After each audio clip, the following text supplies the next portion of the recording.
વાત કરીએ વડોદરાની તો વડોદરાના છીપવાડમાં ગૌમાંસના સમોસાનો પર્દાફાશ થયો છે, જ્યાં ગૌમાંસના સમોસા વેચતા પિતા પુત્ર ઝડપાયા છે। પોલીસે તપાસ કરતા 326 કિલો નોનવેજનો જથ્થો મળી આવ્યો, જ્યાં તપાસ કરતા ગૌમાંસનો જથ્થો હોવાનું સામે આવ્યું। ત્યારે પોલીસે પિતા પુત્ર સહિત 4 કારીગરોને ઝડપી પાડ્યા છે। પોલીસે કોર્પોરેશન પાસે ગૌમાંસના જથ્થાનો નાશ કરાવ્યો।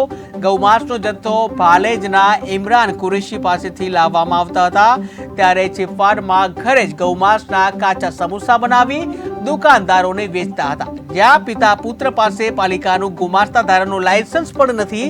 છેલ્લા ઘણા સમયથી ગૌમાંસના સમોસા વેચતા હતા પિતા પુત્ર। અમારી કચેરીને એક બાતમી મળેલી હતી કે જૂની ગઢી જે સિટી પોલીસ સ્ટેશનમાં આવેલું છે ત્યાં એક મકાનમાં સમોસા બનાવવામાં આવે છે અને સમોસાની અંદર ગૌવંશનો ઉપયોગ કરવામાં આવે છે। એ બાતમી આધારે તાત્કાલિક અમારી ઝોન 4 એલસીબીની ટીમને ત્યાં સ્થળ પર રેડ કરવા મોકલેલ હતી। જે ટીમે રેડ કરતા ત્યાંથી અમને 113 કિલોગ્રામ ગૌવંશનો જથ્થો મળી આવેલો, 152 કિલોગ્રામ કાચા માવો સમોસાનું મળી આવેલું, તેમજ 61 કિલોગ્રામ કાચા સમોસા તૈયાર જે હોય એ મળી આવેલા। એ તમામને જપ્ત કરી અને એફએસએલમાં પરીક્ષણ અર્થે મોકલતા એફએસએલે એને ગૌવંશ હોવાની પુષ્ટિ આપેલી। જે અનુસંધાને સિટી પોલીસ સ્ટેશનમાં ગુજરાત પશુ સંરક્ષણ અધિનિયમ 2017 ની કલમ 8(2)(4) તેમજ 10 મુજબ ગુનો દાખલ કરવામાં આવેલો છે। સ્થળ ઉપરથી અમને આ મકાનના માલિક મોહમ્મદ યુસુફ ફકીર મોહમ્મદ શેખ તેમજ એમનો દીકરો મોહમ્મદ નઈમ મોહમ્મદ યુસુફ શેખ જે બંને આનું સંચાલન કરતા હતા એ મળી આવેલા।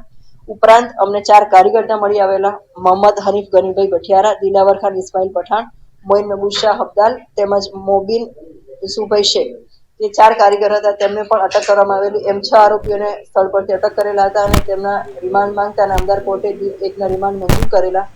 જે રિમાન્ડ દરમિયાન તપાસમાં અમને એવું જાણવા મળેલું કે આ તમામ ગૌવંશનો જથ્થો એ લોકોએ ઇમરાન ઉર્ફે દાઉદી યુસુફભાઈ કુરેશી રહે કુરેશીવાડ ભાલેજ પાસેથી ખરીદેલું, જેને પણ અમે લોકોએ અટક કરી અને હાલમાં અમારી કસ્ટડીમાં લીધેલું છે અને એની તપાસ ચાલુ છે। આ જે જથ્થો બનાવતા હતા તે માટે એ લોકોએ કોઈ કોર્પોરેશનનું કોઈ લાયસન્સ પણ મેળવેલું નહોતું અને એમને જથ્થો બનાવી ગૌવંશનો ઉપયોગ કરી અને સમોસા એ લોકો આખા વડોદરા સિટીમાં વેચતા હતા। અને આ તમામ છે 7 આરોપીઓ હાલ